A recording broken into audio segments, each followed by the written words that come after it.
기사가 너무 자극적이다. 강남에서 아파트가 7억 떨어졌다. 전세 가격 폭락했다. 개포에 3억 떨어졌다. 실거주 의무는 사실은 좀 앞뒤가 바뀌었다. 그래서 실거주 의무가 폐지되는 게 맞고, 오히려 전매 제한은 저는 있는 게 있어야 된다고 봅니다. 그러면 집값이 올라가면 표에 도움이 될까요? 내려가면 표에 도움이 될까요? 2024년 시장은 좀 리스크 관리를 해야겠다. 정말 좋은 단지, 경쟁력이 있는 단지 위주로 좀 옥석가리기에 들어가야 됩니다. 2부에서는 시장 현안 본격적으로 알아보도록 하겠습니다. 소장님, 네. 좀 부동산 뉴스 계속 쏟아지고 있는데 네. 최근에 소장님께서 보신 뉴스 중에 좀 눈에 들어왔던 뉴스 어떤 거였습니까? 이거는 제가 꼭 소개해드려야겠다. 바로 잡고 들어가야겠다. 네. 팩트체크. KBS에서 좋습니다. 팩트체크 한번 해야 되잖아요. 그렇죠. 저는 이게 언론의 거짓말은 아닙니다. 거짓말은 아닌데 이거는 기사가 너무 자극적이다. 팩트체크. 왜 이걸 하냐면, 자, 첫 번째 뉴스가요. 강남에서 아파트가 7억 떨어졌다.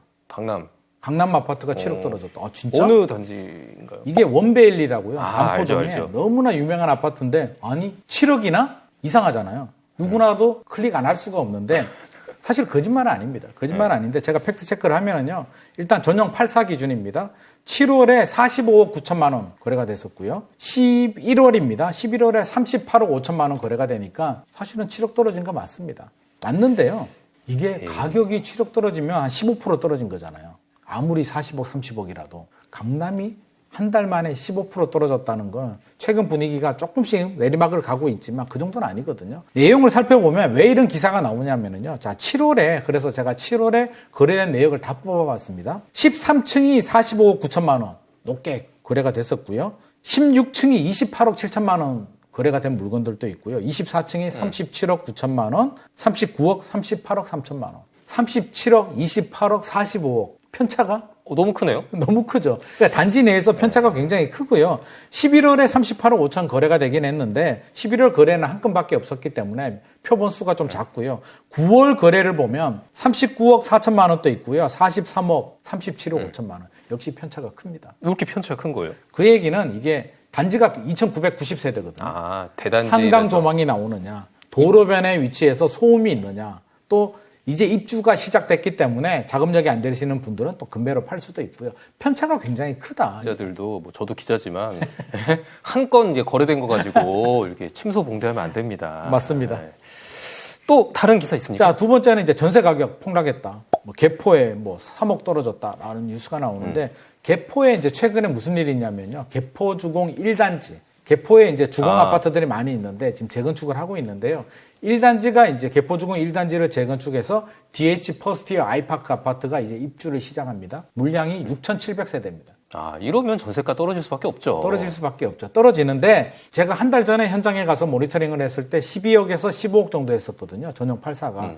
그러니까 12억에 거래가 됐다는 얘기는 15억에서 12억 사이인데 이제 입주 물량이 쏟아지니까 12억에 거래가 된 거고요. 이거는 입주 물량 때문에 한시적으로 떨어진 거고 올 3월에 개포주공 4단지 또 재건축을 했습니다. 개포자의 프레지던스라고 아파트 들어보셨을 텐데요. 프레지던스 아파트 입주할 때 또 입주장이 있었으니까 가격이 떨어졌죠. 작년 8월 금리 오르기 전에 또 입주장이 시작되기 전에 개포 쪽에 전용 84 아파트 전세 가격이 17억, 18억 정도 갔었거든요. 17억, 18억 가다가 금리가 올라가고 입주 물량이 나오면서 12억, 13억대까지 떨어졌다가 최근에 이 정도 수준에 머물러 있는 거지 이게 갑자기 엄청나게 떨어졌다라고 보기 어렵고요. 제 생각에는 이제 입주장이 소화가 되고 내년 상반기 넘어가게 되면 예전 수준인 오히려 17억까지도 올라갈 가능성도 있기 때문에 이 뉴스만 보고 이제 강남 또 3억 떨어졌구나. 나 이제 마음 편하게 전세 계속 살아도 되겠다라고 생각하시면 곤란할 것 같습니다.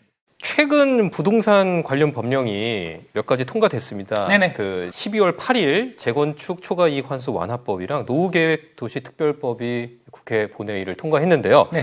일단 재초환 완화법부터 보죠. 초과이익이 8천만 원이 넘어야 부과되도록 이제 기준이 바뀌었고요. 네네. 부과 구간도 2천만 원에서 5천만 원으로 상향이 됐습니다. 국토부의 이제 설명을 보면요, 이제 부담금이 예정된 단지가 이제 전국에 111곳이었는데. 네.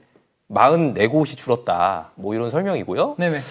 근데 사실 부담이 제일 큰 데는 이제 서울이잖아요. 네네. 아마 서울이 한 40곳 정도 됐을 겁니다. 근데 7곳 5억밖에 줄지 않았다. 그리고 예전에는 이제 부담금을 한 몇 억원씩 냈는데 줄어든 게 몇 천만 원밖에 줄지 않아서 실질적으로 그렇게 부담이 크게 줄지 않았다. 이런 또 반론도 있어요. 네. 소장님께서는 좀 어떻게 보세요? 그 제초안 완화법 이거 좀 재건축 시장 좀 활성화되는데 어떤 영향 끼칠 것 같습니까? 저 개인적으로는 조금 아쉬움이 있는 것 같습니다. 물론 보는 관점에 따라서 필요하다는 입장, 뭐 투기를 억제하는데 필요하다는 입장도 있는데 우리가 서울 같은 경우는요 재건축 재개발을 하지 않으면 새 아파트 입주 물량이 나오기가 굉장히 어려운 구조입니다. 조합원들 같은 경우는 물론 그게 잘못된 관행일 수도 있는데 내 집을 새롭게 짓는데 내가 돈 내야 되는 게 정상일 수도 있는데요. 우리나라는 이제 일반 분양을 많이 받아서 거기서 남는 개발 이익으로 조합원들의 부담금을 낮추는 게 어떻게 보면 이제 거의 관행처럼 되어 있기 때문에 이게 내가 부담금이 많이 줄어들지 않으면 내가 개발 부담금을 많이 내야 될 것 같으면 조합원들이 사업을 진행하지 않습니다.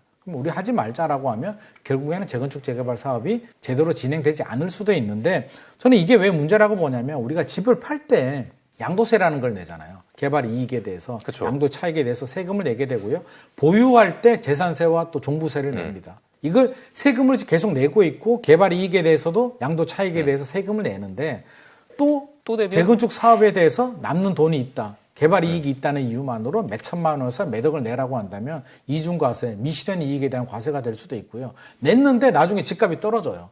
그럼 이건 또 어떻게 보상을 받을 건지 여러 가지 문제가 될 수는 있겠죠. 그리고 저는 가장 문제라는 게 세금은 우리가 낼 수 있는 수준 정도는 돼야 되거든요. 그래야 조세 재앙이 없는데 양도세는 몇 억씩 냅니다. 왜 몇 억을 내냐면 팔아서 남는 돈이 있으니까. 양도 차익이 몇 억 원 되니까. 그렇죠. 10억 원이 남아가지고요. 10억 원이 들어왔는데 세금 4억 낼 수는 있습니다. 근데 이거 개발이익은 초과이익 환수는 내가 지금 돈이 들어오지 않는 상태에서 돈을 내라고 하는데 몇백만 원, 몇천만 원 정도는 최악의 경우에 뭐 신용대출을 받아서 낼 수는 있는데 일부 단지들 같은 경우는 억 단위로 나오거든요. 몇 억을 세금 내기 위해서 몇 억을 내야 된다. 결국에는 이 부동산을 매각을 해야 되는 거죠.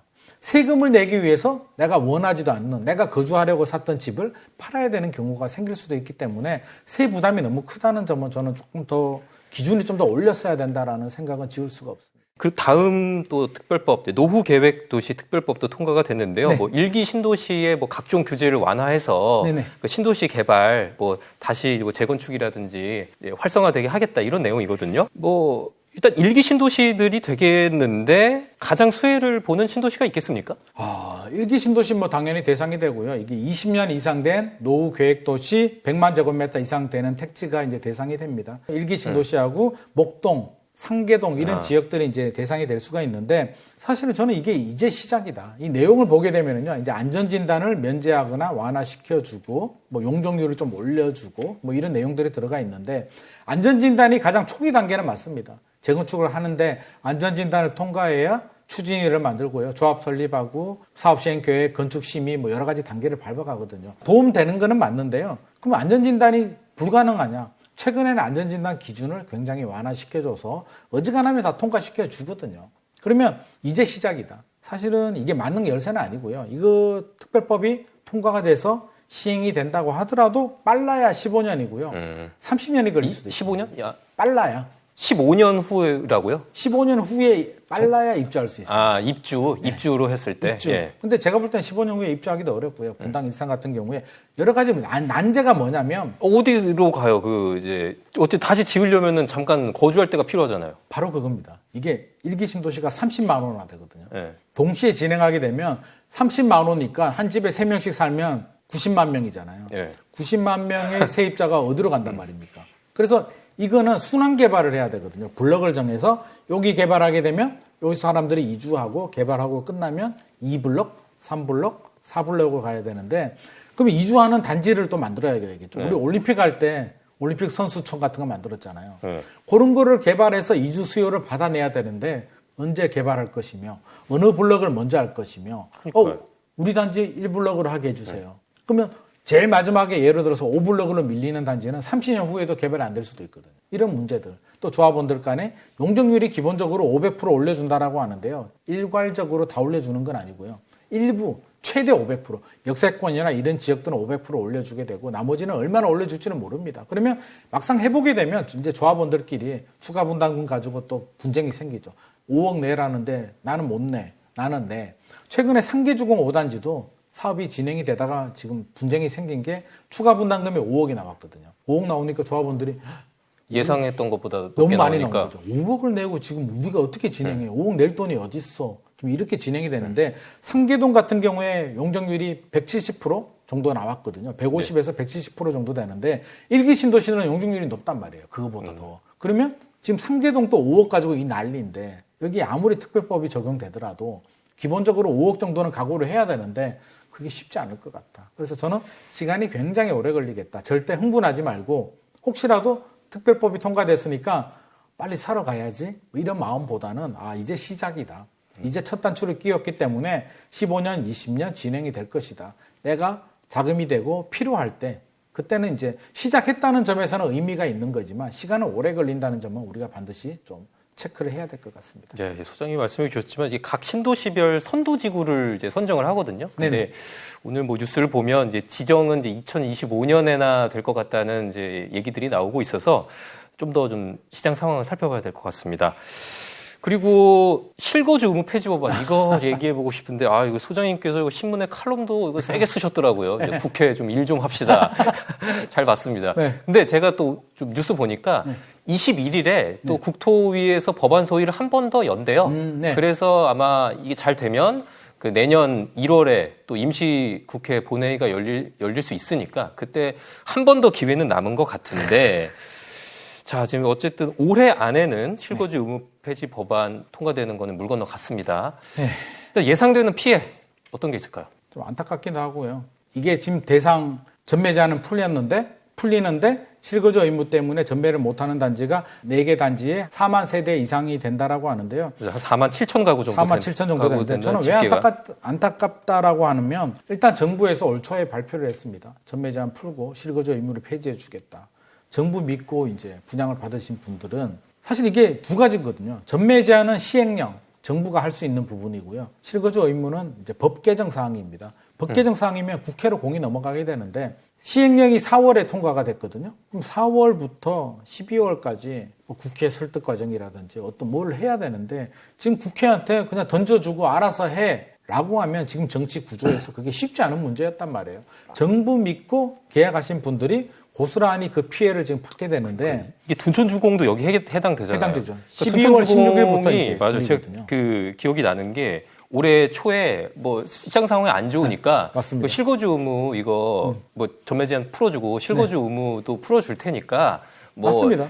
좀 이렇게 분위기를 만들어서 그래서 3월에 결국 완판이 났잖아요. 완판됐죠. 맞습니다. 완판이 됐는데 그때 그 정부 말 믿고 분양 받았던 사람들은 갑자기 이제 그럼 자금 조달 계획에서 완전히 틀어지는 거잖아요. 꼬였죠. 그래서 이게 왜 문제가 되냐면 국회도 마찬가지고요. 정부도 안 될 것 같으면 차라리 6개월 전부터도 야 우리는 이거 못 해줘 라고 한다면 계획을 짜겠죠.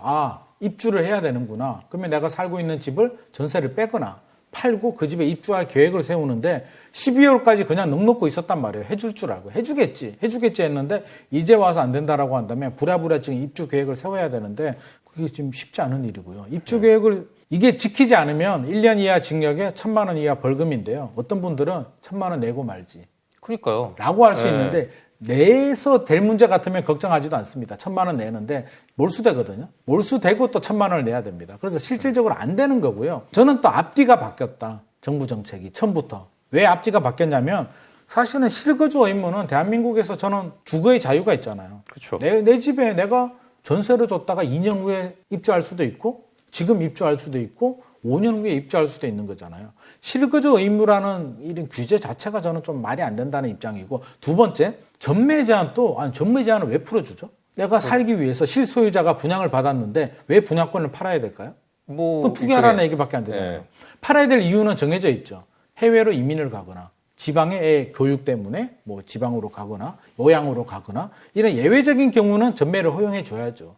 예외적인 경우가 아니라면 사실은 전매를 허용해 주는 거는 분양권 전매를 허용해 주는 건 시장이 침체됐으니까 분양 시장을 빨리 살리기 위한 극단의 조치일 뿐인 거고요. 실거주 의무는 사실은 좀 앞뒤가 바뀌었다. 그래서 실거주 의무가 폐지되는 게 맞고 오히려 전매 제한은 저는 있는 게 있어야 된다고 봅니다. 내년 4월이 총선이니까 네네. 지금 이제 부동산 규제 남은 게 이제 강남 3구랑 이제 용산구 용산구. 규제 지역 있고 네네. 또 토지거래 허가제도 남아 있고 네네. 남아 있는 규제들이 몇 가지가 있잖아요. 네네. 근데 일단은 지금 봤을 때는 내년 시장이 그렇게 좋을 것 같지는 않단 말이죠. 네네. 그럼 또 이제 선거가 다가오면 이런 거 규제 만지작하지 않을까 이런 생각이 든단 말이에요. 제가 볼 때는 강남 3구, 용산구를 건드리기는 어렵습니다. 강남 3구, 용산구는 집값이 떨어져야만 풀어줄 수 있는 규제고요. 만에 하나 총선을 앞두고 강남 3구, 용산구를 풀었다가 집값이 다시 반응을 하고 움직이게 된다면 정부는 좋을까요, 안 좋을까요? 안 좋겠죠. 안 좋아요. 정부가 바라는 거는요, 집값 급등도 싫고요, 집값 폭락도 싫습니다. 그냥 한마디로 제가 국토부 장관이면은요, 제발 내 기자 앞에서 그 부동산 대책 발표 안 하게 해줘. 안 하는 게 제일 좋습니다. 아니 바빠 죽겠는데 뭐 규제 정책도 싫고요, 푸는 정책도 발표하기 싫거든요. 그게 국토부 솔직한 마음일 겁니다. 아무것도 안 하고 싶은데 시장이 오르거나 내리기 때문에 풀어주는 건데 굳이 총선을 앞두고 표를 얻겠다고? 그러면 집값이 올라가면 표에 도움이 될까요? 내려가면 표에 도움이 될까요? 그거야 뭐 지지층에 따라서 다르지 그렇죠. 않을까요? 아무 도움도 안 됩니다. 네. 올라도 도움이 안 되고요, 내려도 도움이 안 됩니다. 그냥 현상 유지고요. 표를 얻고 싶다면 규제 지역을 푸는 게 아니라 개발 정책이죠. 뭐 GTX를 조기 개통을 해준다. 아니면 그 중간에 역을 더 신설해준다. 뭐 지역 현안이 있으면 예비 타당성 면제해준다. 뭐 이런 개발 정책을 피는 거지 있는 규제를 풀거나 하는 정책으로 절대 표심을 얻을 수는 없습니다. 알겠습니다. 좀 조금 남아서 네. 그 PF 위기 얘기 많이 나오잖아요. 네네. 근데 어쨌든 이 PF 위기라는 게 간단하게 설명하자면 어쨌든 공사장에서 이제 자금 조달이 안 돼서 공사 중단되는 사업장도 나오고 그런다는 얘기 아닙니까? 또 네네. 시장 상황도 안 되고 뭐 분양해봤자 안 팔릴 것 같고 하니까. 네네.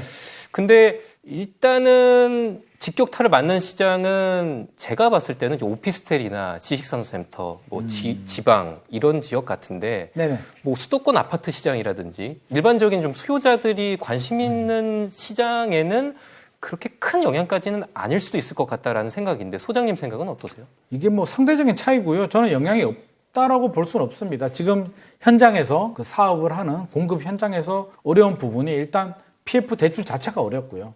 하고 싶어도 높은 금리를 주더라도 나오지 않습니다. 지금 굉장히 그 금융권에서도 리스크 관리를 하고 있고 이미 많이 물려 있거든요. PF가 사실은 우리가 건설회사들이 자기 돈으로 사업을 하는 게 아니잖아요. 그렇죠. 처음에 땅은 브릿지론을 일으키고 사업을 할 때는 또 프로젝트를 담보로 프로젝트 PF를 일으켜서 사업이 잘 되면 땅 짓고 헤엄치기죠. 분양만 잘 되면 사업이 그냥 성공하니까 돈을 쉽게 높은 금리를 얻을 수 있죠. 사업을 하는 건설사들도 좋고요. 금융회사들도 그동안 2015년에서 2021년까지 땅 짓고 헤엄치기를 하다가 2022년에 문제가 됐잖아요. 금리가 급등하게 되고 미분양이 급증하게 되니까 PF 했던 사업장들이 다 그냥 부실 사업장이 되는 거고요. 자금이 지금 130조 원 이상 지금 문제가 되고 있는데 여기서 추가로 PF를 일으키려면 해주겠습니까? 지금 또 많이 물려 있는데 진짜 알짜 단지들 아주 사업성이 좋은 이거는 분양이 될 수밖에 없어 하는 사업장 위주로만 해주기 때문에 지금 오피스텔, 아파트가 그나마 좀 안전하잖아요. 그렇죠. 그나마 전세도 전세가율 50%에 빌라 오피스텔은 지금 아직도 깡통 전세, 역전세가 해결이 안 되고 있기 때문에 근데 오피스텔은- 아예 사업이 안 돼요.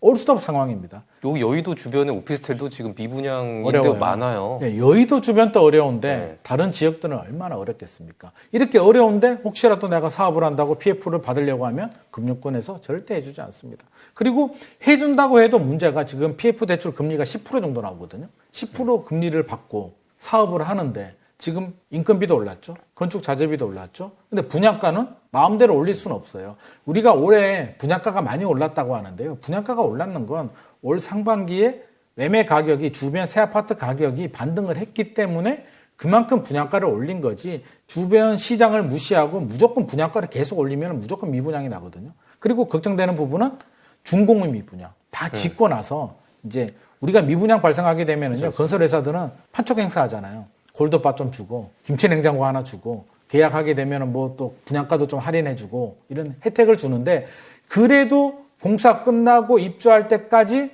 분양 소진이 안 된 게 악성 미분양이거든요. 준공의 미분양이 지금 늘어나고 있다. 마지막 문제는 지방. 네. 지방이 올 초에 미분양 중에 83% 정도를 차지했는데 10월은 87%로 늘어났습니다. 그래서 미분양 문제는 여전히 진행 중이다. 미분양이 해결되지 않으면 PF도 계속 진행 중이다. 그러니까 저도 이게 걱정이 되더라고요. 그래서 앞으로 무슨 사기 분양 문제 이런 것들이 많이 나올 것 같기도 하고 결과적으로 이런 좀 사업성 안 좋은 단지, 뭐 건물, 수분양자의 책임이 되는 거잖아요. 사부장이 오롯이 이게 다 떠안게 되는 거잖아요. 문제가 되죠.